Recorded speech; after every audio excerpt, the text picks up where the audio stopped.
Hello, good evening, and welcome to this Zoom presentation by Mid Devon District Council in relation to Plan Mid Devon. My name's Tristan Peat. I'm the forward planning team leader for Mid Devon District Council, and this evening I have with me some members of the forward planning team.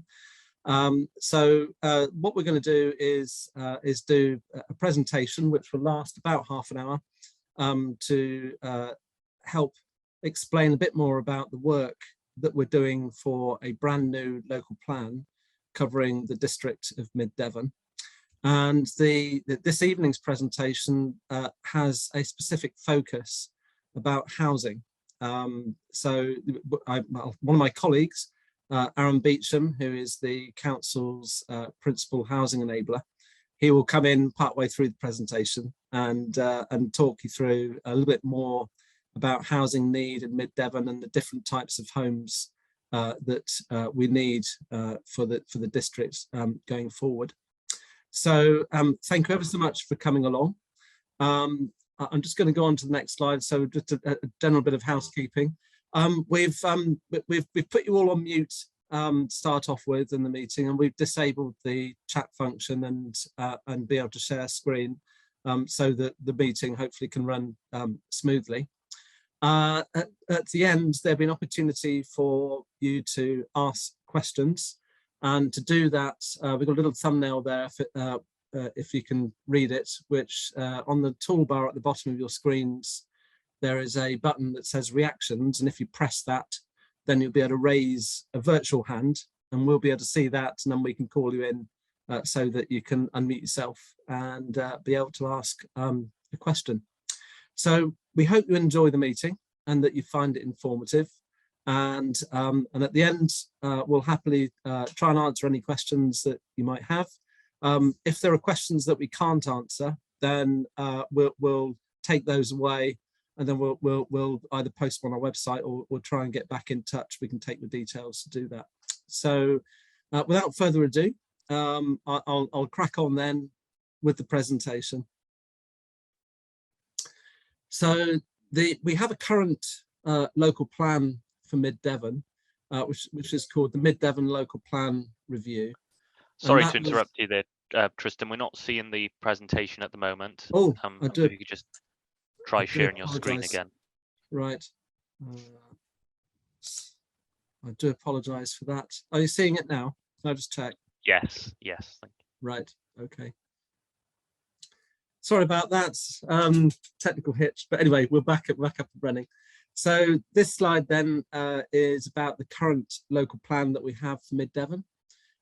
This was adopted in July of 2020 and has a lifespan to 2033. And that will remain in force as the statutory local plan for Mid Devon until such time as we have a brand new local plan adopted, which that is with a focus of this evening's Zoom presentation and discussion. But while the plan is in force, it will continue to bring many benefits to Mid Devon. It will include policies that will help tackle the causes and effects of climate change. It will promote the sustainable use of energy and other resources. It will be a document that can help guide multi-million-pound investment across Mid Devon district, both public and private sector. And it will help us plan effectively for new homes, employment, schools, shops and other uses that we need going forward in the planned period. And it will also help us regenerate our town centres. And as you're aware, our town centres have been affected by the effects of the COVID pandemic and the lockdowns, and also changing in shopping habits, with much more shopping being done online. So there are policies that are already in place that cover all those range of matters. But also the current local plan is there to help us protect and enhance those parts of the district that we do not wish to see unplanned development taking place. And that's often possibly taken for granted, is that without having a local plan, then our various parts of the district could be under much greater pressure for development. So we need a plan in place that identifies the open countryside and high quality landscapes that we wish to see protected going forward. So if the current local plan that was adopted in July 2020, then you may well ask, well, why do we now need to start work on a new local plan? Well, there's a legal requirement to do so. We have to complete a review of the local plan in 5 years, and it takes about 5 years to prepare a local plan. It can take a lot longer sometimes. So that is why we need to start preparations now. And Mid Devon District Council took the decision at the beginning of last year that we should start work immediately on preparing a brand new local plan for Mid Devon. And that will make sure that we've got continued plan coverage that's up to date going forward into the future. The other thing is that by having a new local plan, then we can have regard to the very latest national planning policy and other guidance that has been published since the substantive work for the current local plan was undertaken.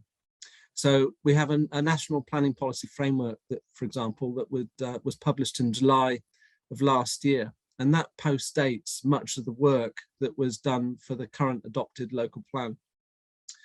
We also need up-to-date evidence. This is evidence of the need for new homes, for jobs, evidence in relation to wildlife, landscape, etc., etc. So that needs to be brought up to date. So we are in the process of commissioning a number of streams of work with consultants and doing work internally as well that we can use then to help inform the content of a new local plan for Mid Devon. The other thing is the context has changed, and I've referred to the pandemic already, but we've also got changing trading relationships with countries elsewhere in Europe and also further afield in the world. And that is impacting on the national economy through the supply and distribution of goods and financial services. And that will start to trickle down to a local level, including at Mid Devon. So taking those two things together, there is a need to rethink potentially our approach in our local plan policies to how we can support a healthy economy in this part of Devon.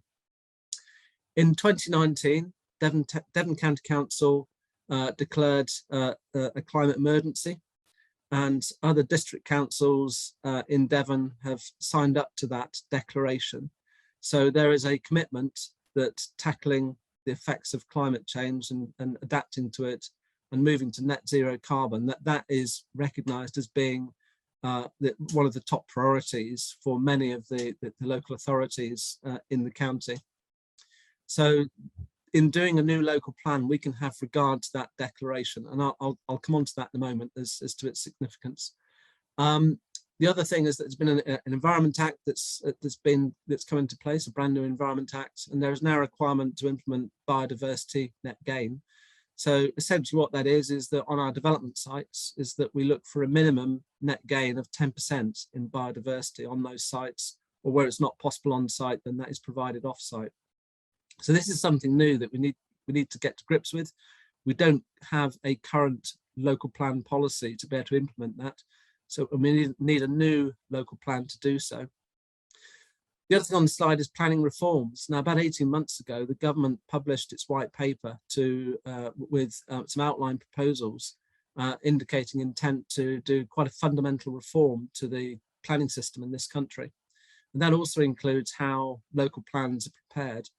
And some of the proposals included having local plans prepared to a 30-month timetable, that they are being much shorter and succinct, that some of the policies in them that relate to what we call development management, and those are policies typically in relation to determining planning applications, will be set at a national level and not at local level. But taking those together, that the context has changed. The world has moved on since we did the substantive work on preparing the current adopted local plan. So we need to have a brand new local plan that can take that on board and reflect it. And that then will ensure that we continue to have a plan that will benefit Mid Devon going forward to the time horizon to 2043. So a little bit about the issues paper itself. We have identified what we believe to be 6 top priorities that need to be grappled with to shape the direction of the new local plan. And at the top of those, the overarching objective, we believe, should be climate change and moving to a net zero carbon future. Now, there's some reasons that underpin that. One is that it's a legal requirement through the Planning and Compulsory Purchase Act that that plan making has regard to climate change. So that's a legal reason. It's also reflected through the most recent national planning policy statement by the government. And more recently, towards the end of last year, the two leading bodies that represent town planning in this country, that's the Royal Town Planning Institute and the Town and Country Planning Association, published a document about climate change. And they made a very compelling case that the profession, both in terms of planning decision making and in plan making, should place a very high priority on tackling the effects of climate change and adapting to it, and also moving to net zero carbon. So we believe that this is now a critical moment and an opportunity for Mid Devon District Council to embody that as being the overarching priority in what will be a new local plan for the district. So there are 5 other priorities, and these that may be more familiar to you in local plans. Priority 2 is about delivering development, infrastructure and regeneration to meet our needs now and in the future. So that's new homes, jobs, schools, transport, etc. Priority 3 is about addressing housing affordability and improving choice. And that is very much the focus of the later part of this evening's presentation and discussion. And then priority 4 is protecting and enhancing the natural and built environment and respecting our natural limits, our environmental limits. So that again is about flora and fauna, high quality landscapes, etc. Priority 5, improving our health and well-being. And for those that aren't aware, is that the town and country planning system, as we know it in this country, originated from the Public Health Acts that came out in the 19th century. Primarily at that time, it was about improving the quality of living environments in our growing conurbations at the time, where we had cholera and typhoid that was quite prevalent, and there was a recognised need for improved sanitation, etc. So that was very much at that time. But the planning system as we know it now fell out of those original Public Health Acts. So by moving this as a priority, as part of the top 6 priorities we have, very much coming full circle. So we believe that improving our health and well-being is up there as a top priority.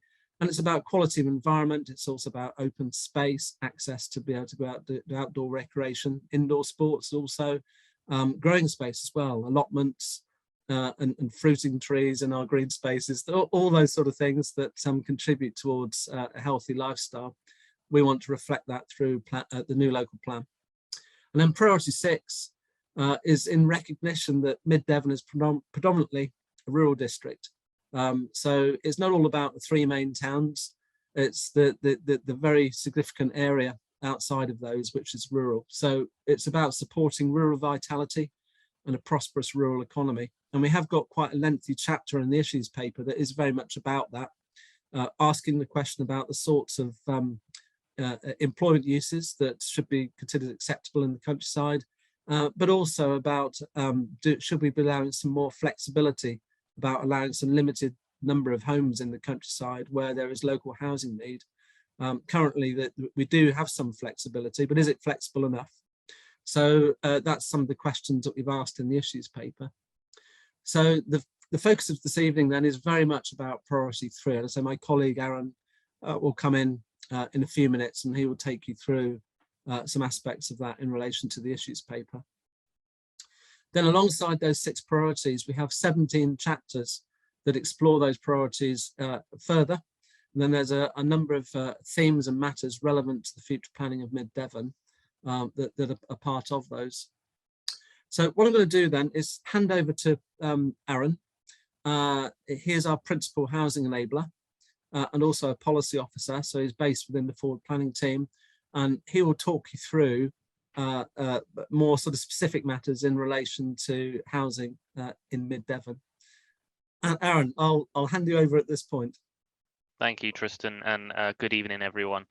So yes, as Tristan mentioned, I'm going to just talk through some of the measures that are in the latest Plan Mid-Devon issues paper in respect of housing, and addressing some of the key challenges that we have in this area across the district. And I guess fundamentally, starting off, we do have a housing emergency. Shelter, the housing charity, made this clear last year, and there are needs. Plan making has a very significant role to play in addressing some of the causes and effects of that housing emergency. So that's something we've tried to encapsulate within some of the issues that we've identified, and that will inform the thinking of the plan going forwards. So why are new homes needed? Why do we need to plan to address the housing emergency? Well, having a home is a basic necessity that provides shelter, security, and can support health and well-being.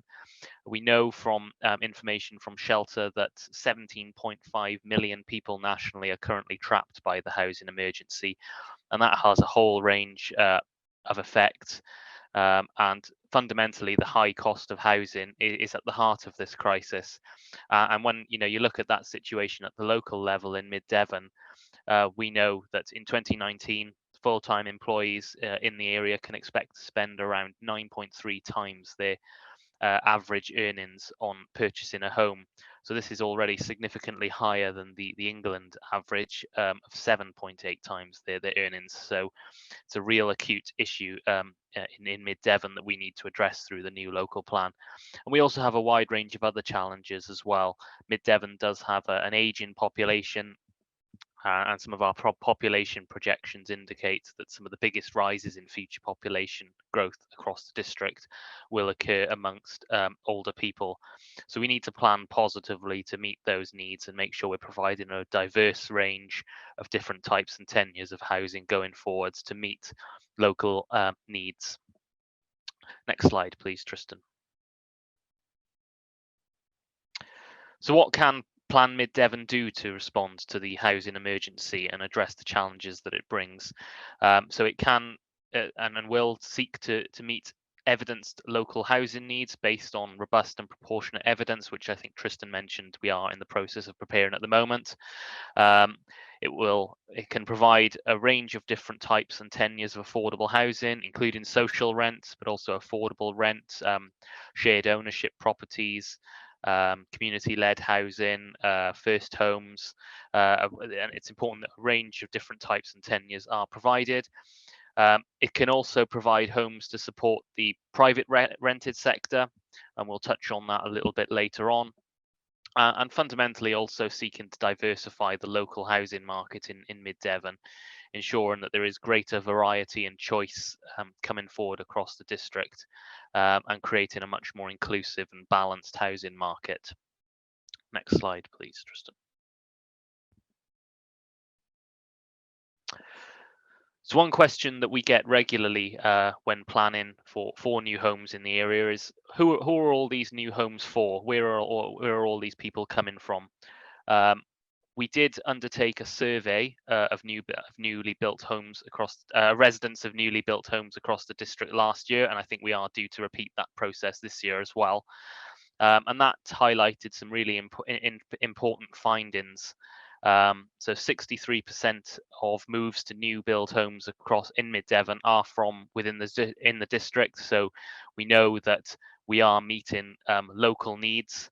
88% of moves are from either within the district or from local authority areas adjoining Mid-Devon. So that may reflect people's working patterns, etc. We know that we are part of a wider housing market area, which brings in some of our adjoining authorities at Exeter, Teignbridge, and East Devon, and we also have some relationships with authorities to the north of us as well, so Somerset and Taunton, and as well as North Devon and Torridge, etc. So, but fundamentally, in the round, we are providing homes that are meeting local needs in Mid-Devon in the majority of cases.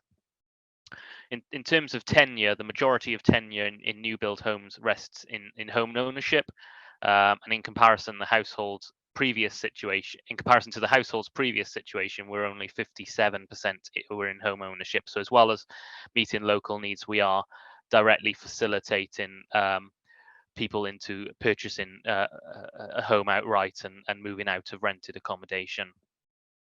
And also, as I said, we provide a wide through the current local plan. We are providing a wide range of affordable housing products. Shared ownership amounted to 16% in this survey, in contrast to 0% in households' previous situation. And the majority of the movement in tenure was from private rental to owning with a mortgage. Next slide, please, Tristan. So what is Mid Devon's housing need, and how do we calculate that? So national planning policy stipulates that and expects councils to follow what's called a standard method for assessing housing needs. And there is essentially a set calculation that's applied to work that out. So in order to determine the minimum number of new homes needed, you essentially take a set of household projections. We're told at the moment to be using the 2014 based household projections. And then you apply an uplift to reflect an affordability in the district. And the idea behind that is that uplift is essentially the minimum uplift that's considered necessary to start to meaningfully address affordability issues within the district. So in our case, we apply a 34% for unaffordability. And that gives us a standard method figure of 365 homes per annum. And when you work that out as an annual figure over the plan period as a whole, I think as Tristan mentioned, we're currently looking at a plan period that runs from 2023 to 2043. So we have a 20-year plan period. That gives us a total housing requirement over the plan period of 7,300 homes.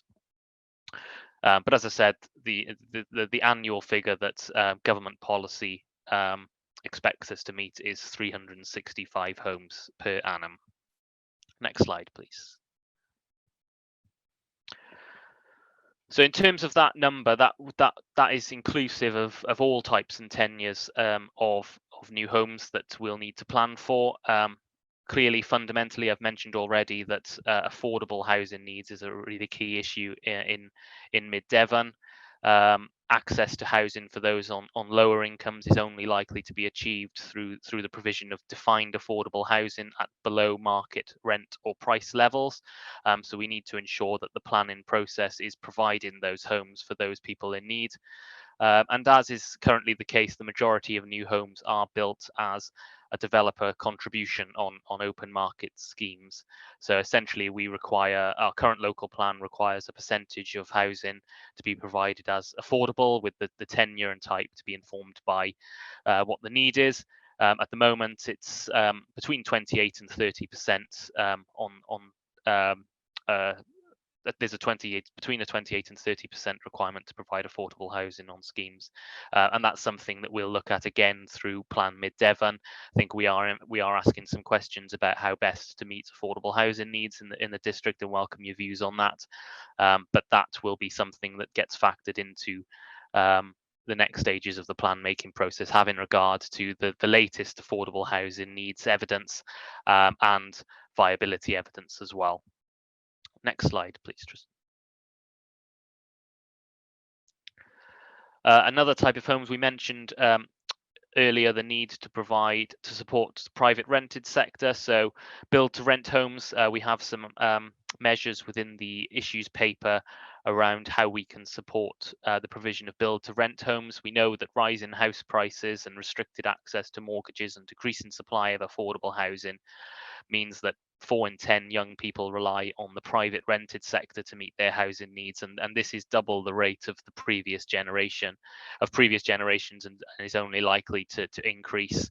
The private sector's role in providing housing Mid Devon has substantially increased in recent years. Between 2001 and 2011, an increase of 79%, so really significant increase. And Plan Mid Devon can support this through either potentially allocating sites for build to rent homes, supporting institutional investment on public land, or potentially exploring the use of joint ventures as well. And we welcome views from the local community and businesses and developers as well on whether that's something we should seek to do through the new local plan.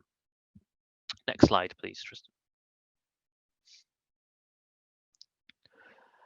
Another type of new housing that the plan Mid Devon will need to address is first homes. So this is a new type of affordable housing. It's a specific kind of discounted market sale housing, and essentially it is a 30% discount against the market value of the property. It is for first-time buyers with a combined household income not exceeding 80k, and they are so both that level of discount and that income threshold are both measures that are set nationally, although we do have some local discretion to amend that. So we do have the ability to apply some additional eligibility criteria. For example, we could set the level of discount at say 40% or 50% the minimum discount, or we could introduce potentially lower income caps as well, recognizing that 80,000, a combined household income of 80,000 in Mid Devon is quite high, and subject to evidence, that's something we can look to reduce. But again, all of these things will need to be taken forward on the basis of the evidence available and the impact on development viability. But essentially, this will form part of first homes will form part of the mix going forwards in terms of the new homes that are being provided. Next slide, please. I mentioned earlier that Mid Devon has a significant ageing population, and this is by far the largest growth area of growth in terms of Mid Devon's future population projections. So we need to provide a range of different types of housing products to suit older persons and those with disabilities. So yes, we know that the proportion of people aged over 60 is likely to increase significantly over the next 20 years. So that will give rise to significant additional need for proposals for elderly persons accommodation, including sheltered accommodation, care homes, and nursing homes, but also other alternative models as well. For example, could include senior co-housing, a wide range of different specialist accommodation products. And we also know that 7% of Mid Devon's population is currently limited a lot in their day-to-day activities, and 17% are limited a little.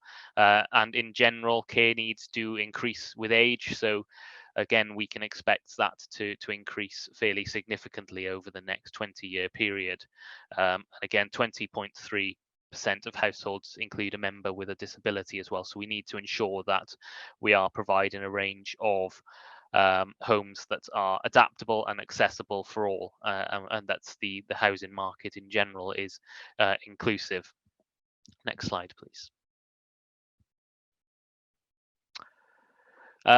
One of the other key aspirations that the Mid Devon District Council has is to seek to diversify the housing market. That's something that formed a key strand of the council's latest housing strategy, which has recently been adopted, and a key part of that is supporting the custom and self-build sector in the district.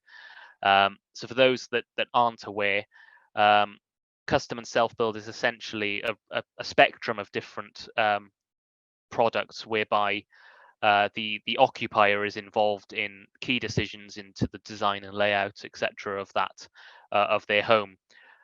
So on the one hand of the spectrum is self-build. So this is where a person is directly involved in organizing and constructing their home. This could be a DIY sort of self-build product, or it could be sort of managing a project managing a builder on site or whatever. And on the other side, on the other end of the spectrum is custom build, is where a person commissions a specialist developer to deliver their home based on specifications that they have decided. So there's a range of different types of of this form of housing that in various different levels of involvement, so that it is a housing product that's suitable for everyone. And we know that there is a strong demand for custom and self-build in Mid Devon. We do hold a custom and self-build register, and we know from other secondary sources of information as well that there is quite a significant level of demand for this form of housing in the area. And it also brings other benefits as well. It's more likely to draw upon local tradespeople and suppliers and supporting the local economy. There are also a lot of opportunities to encourage greater innovation in sustainable and eco-friendly design practices, and we know that, and we have some research to evidence that custom and self-builders tend to incorporate innovative technologies within their builds, and are one of the key drivers for self-build in a lot of cases is to achieve high sustainability credentials of their new home. And the council does have a legal duty to grant enough permissions to meet the demand for custom and self-build in the district, and that demand is evidenced by the number of people on our register. So we do need to ensure that we are meeting that through the planning process. And fundamentally, the issues paper sets out a number of different measures to build upon our current local plan, but ultimately we want to know what else we can do to support custom and self-build across the district. And just look, just from this, you can see from that image below there, that's an image from Graven Hill, which is a large custom and self-build community in Bicester, and that, I think that is the street that was featured on Grand Designs. So you can see the huge opportunity for diversity in design and type of and creating beautiful buildings, but also ones that are highly sustainable and eco-friendly as well. Next slide, please. Another key aspect of diversifying the housing market in Mid Devon is supporting community-led housing and co-housing. So this is housing that has been built or brought back into use by local people. It's characterized by open and meaningful community participation. Community group or community owns, manages or stewards the homes, and the housing development is of true benefit for the local community. So this could include co-housing, community land trusts, community self-build development trusts, housing cooperatives, or self-help housing. And the council has been actively trying to stimulate interest in community-led housing across the district, and we have contacted a number of all of our town and parish councils to try and support this, and to set out some measures on how we can support community-led housing in their areas. The images here you can see on the right hand side of the slide. So this is a small community land trust scheme in Teignbridge district. This is the Broadhempston CLT, and here you can see the power really of community-led housing. So this is a local group of people that all got together and self-built their own homes. They all worked with each other on the build, and the end result is a series of affordable homes that specifically meet those needs. And those homes do have legal restrictions, so they are retained as affordable homes in perpetuity as well. And you can see, there's a real sort of sense of community from these homes. So it's well worth a visit if anyone does get the chance to do so. But that's something that we're very keen to support in Mid Devon, and welcome your thoughts on how we can do more to support community-led housing and its wider take up across the district. Next slide, please. And I think the final strand that I'm going to touch on in relation to housing diversity is greater use of modern methods of construction. So this is another key area that's referenced within our recently adopted housing strategy. MMC can provide much faster construction and to higher environmental standards, and can reduce some of the costs compared to traditional building techniques as well. And there are a range of opportunities to incorporate circular economy principles and ensure we consider the whole life cycle of buildings as well. The council is already taking forward a number of really positive initiatives in this area, not least there are plans to build 14 social houses which will be zero carbon modular homes in Columpton and Tiverton. And I believe the first scheme of that has recently got planning permission at the latest meeting of planning committee. So we're keen to build on that, recognising that modern methods of construction will provide some real opportunities in the area to both speed up construction, but also reduce some of the environmental issues that arise from construction, as well as some of the general sort of nuisance and noise issues. There are a range of opportunities there that we can explore. And again, we want to know how modern methods of construction can help support housing delivery in Mid Devon. Next slide, please.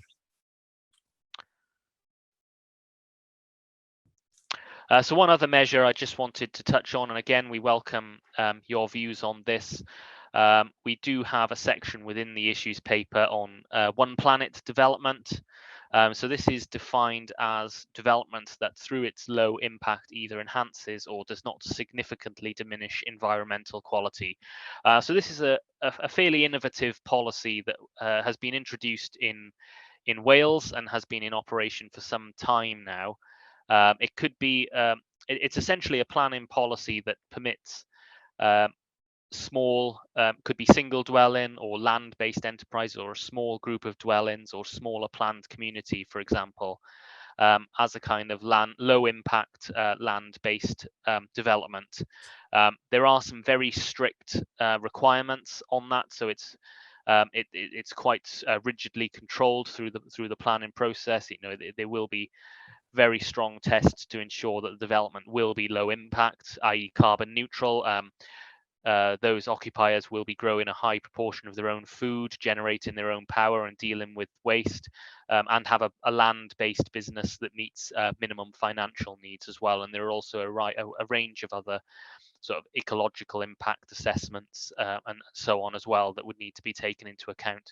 But ultimately, what we're asking through the Plan Mid Devon issues paper is whether we should consider introducing such a policy, recognising that this fairly innovative approach has worked quite successfully in Wales and is a response to some of the, a number of rural issues that we face in Mid Devon. So we're inviting views on whether that's something we should explore further.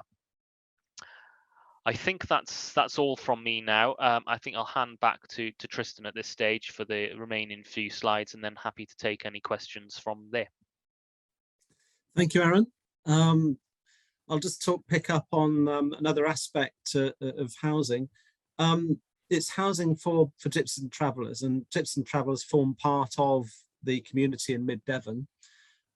We have a public sector equality duty that we need to abide by, and that's to develop fair and effective strategies to meet the housing needs, including travellers. The current local plan that we have that's been adopted, that makes provision for sites to provide homes for gypsies and travellers already, and that's evidence-based. We have an assessment of the need for what we call new pitches, which is a site for a household for either a traveller or a gypsy. So the identified need that we've got is for 35 new pitches in a period up to, I think it's 2034. The current adopted local plan makes a large part of that provision through requiring pitches within some of our planned urban extensions. So that includes, for example, 5 pitches at the Eastern Urban Extension in Tiverton, 15 on 2 sites, one to the northwest, one to the northeast of Columpton, and then 5 pitches at Crediton. So that's 25 out of 35. And then the local plan also provides flexibility for allowing pitches elsewhere where there's a need. So it's something that we need to carry forward through preparing a new local plan. There is work underway, which we're doing, working with Teambridge, Exeter and East Devon to look at what is the current and future need based on a brand new gypsy and traveller accommodation assessment. So that's work that will shortly be in progress, and that will identify a new number for us to provide that we will then make provision for through Plan Mid Devon. And we also maintain a waiting list on our website for gypsies and travellers to register a need for pitches. So it's all part of having a holistic approach to housing, and as I say, gypsies and travellers are part of our community. And a pitch, which is typically a piece of land that it has a boundary around it, it has hard standing. Typically, it might have a static caravan, a touring caravan, and then vehicles for work, etc. It's another form of housing, and that I think in a broader sense, that's the way that we look at it, and that we need to provide a way forward to provide homes to meet the needs of the whole of the Mid-Devon community. So the issues paper asks several questions around this, and I've explained the current policy approach that we have, is that we're currently asking where we should prioritise new permanent sites to provide homes for gypsies and travellers. So should this continue to be at the three main towns? Should we increase the focus in rural and semi-rural locations? And alongside that, should we include a policy for rural exception sites to meet local traveller needs? So that's one of the questions. And then another is asking, is anybody aware of suitable sites for transit use and emergency and negotiated stopping that we can perhaps look at through the new local plan? And I haven't mentioned travelling show people. It's a slightly different element of need. But we refer to sites for travelling show people as yards, and they are typically larger areas that where you can have show vehicles on that you typically would see at a fair or circus, etc. So that's travelling show people. So the provision is starting to come forward now through the current local plan. We have planning permission for, I think, 3 pitches at the Eastern Urban Extension, and we have outline permission for 5 pitches on an urban extension at Crediton, and we're going to work with the development industry to make sure that those come forward.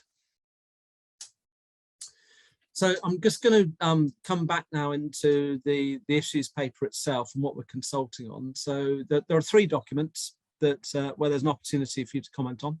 The first of which is the Plan Mid-Devon issues paper, and that's the main document of the 3. It's Regulation 18, so this is the very first stage in plan making that we're embarking on. So what we're doing is giving you the earliest opportunity to tell us what you think about what should be the focus of the new local plan and the issues that we should seek to address in shaping up that plan. So that's what Regulation 18 is about. And alongside that, we have a sustainability appraisal, which includes strategic environmental assessment. It sounds a bit technical, but that is a legal requirement for us to do it. It stems from a European directive, which is now embodied in UK law. And the sustainability appraisal is an iterative process. It's there, we keep it up to date throughout the plan preparation. And it effectively is like a feedback loop. It tests the emerging policies and proposals in the plan to make sure that we are achieving sustainable development, or will achieve sustainable development through those policies. And it's a way in which we can refine and improve those policies to the eventual final plan that we will end up with before that goes off to be examined. And then the third document is an equalities impact assessment, and that's to make sure that we are having regard to the needs of everyone in the community, regardless of age, gender, disability, etc. So we need to do that as well. So there are 3 documents that are published, and those consultation documents are available on our website for you to have a look at and to comment on. We have an online questionnaire with 58 questions. Now, you don't need to answer all of them. You can just focus on those questions which interest you most and just answer those. You can save your answers partway through and come back to them, and then you can request to have a copy of your responses that you send into the council. Now, that's a manual process, so bear with us. It will take 2 or 3 days for us to be able to reply to you, but we will be able to provide your comments back to you so that you can see what you said. This stage in plan making, I said it's the very first stage, it's not about making important decisions now. It's purely focusing on the issues and the priorities just to shape the direction of the plan that we're going to prepare. Much more technical work is needed over the next 18 months or so to help us in shaping up what will become draft policies and potential sites to look for new development.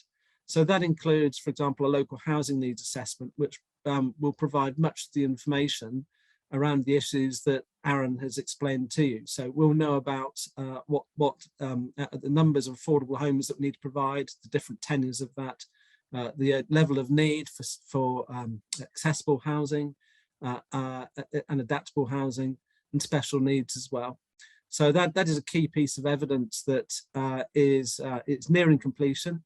And again, it's a piece of work we're doing with Exeter, Teignbridge and East Devon district councils. Once that's completed, then we'll be able to publish that so that everybody can have a look at it. Then the intention is that we will then, in the summer of 2023, publish the next stage in the plan. It's still Regulation 18, but this will be a draft plan. It will, in a sense of having draft policies and site options. So it won't be the final plan, but it will be, think of it as a first look at what might be in the final version of the plan, and provide, again, an early opportunity for you to have a look at that and to be able to comment on it. And then in the following summer, this is mid-2024, then that's when we intend to publish a final draft plan. So that will be the final plan that we intend to have, that then will be submitted for independent examination. So that broadly is where we're at. So this is a very early stage, and we really do encourage that you have a read through the issues paper and tell us what you think on this early part of what is a 5-year journey. So this slide that I've got on the screen now sort of sets it out more in a timetable form to explain, well, why does it take 5 years? That you can see here, Regulation 18 issues, we're there now January to March 2022.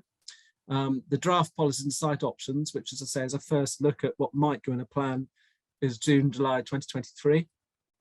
And then the draft plan, the one that we submit, we intend to publish around May, June of 2024. There'll be a 6-week minimum period of consultation.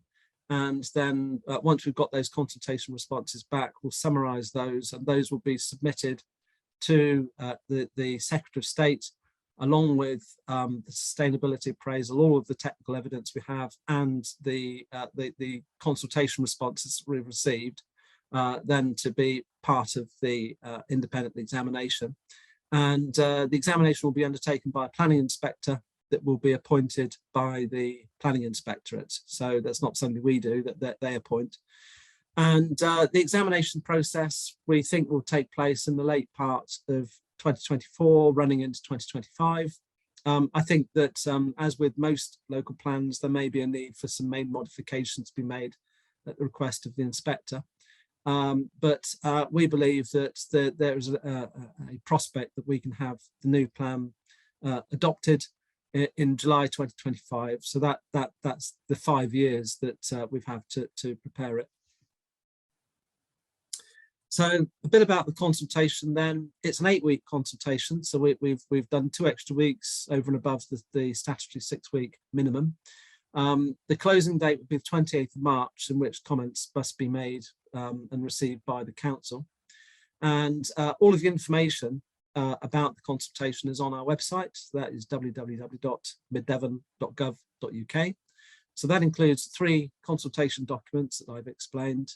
We now have 2 short videos on there, and there will be some more to follow that you can watch that explain a bit more about the process and the content of Plan Mid Devon Issues paper.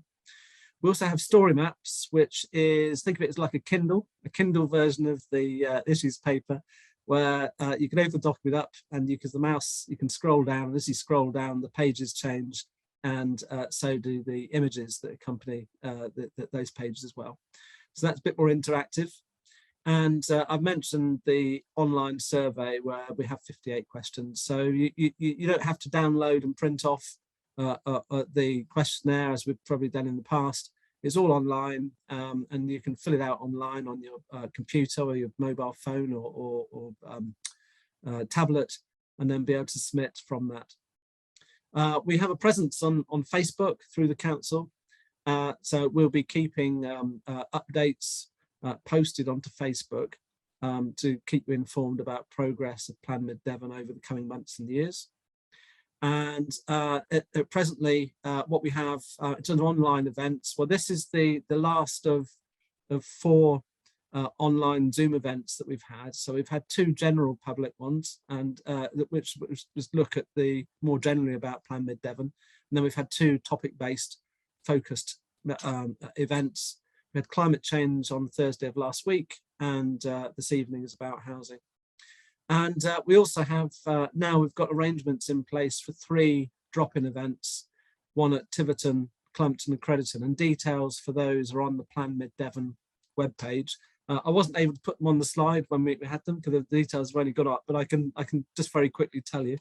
That on Thursday, the 3rd of March, we'll be in Crediton at the Lords Meadow Leisure Centre. And that will be from 9 AM to 12 midday. There'll be myself and other planning officers present and some exhibition boards, and you're very welcome to come along and ask questions, and we can chat a bit more about Plan Mid Devon. And then on Monday, the 7th of March, 9:30 to 12:30, we'll be at the council's offices in Tiverton at Phoenix House. It'll be the same exhibition, there'll be planning officers there, and you're welcome to come along and ask questions. And then the following day, on Tuesday, the 8th of March, we'll be at the Clumpton Community Centre, and that will be in the afternoon. So that differs from the others. It'd be from 1 PM to 4 PM at Clumpton. So that brings to the end of the presentation this evening. We do hope that you found that of interest and that you found it informative.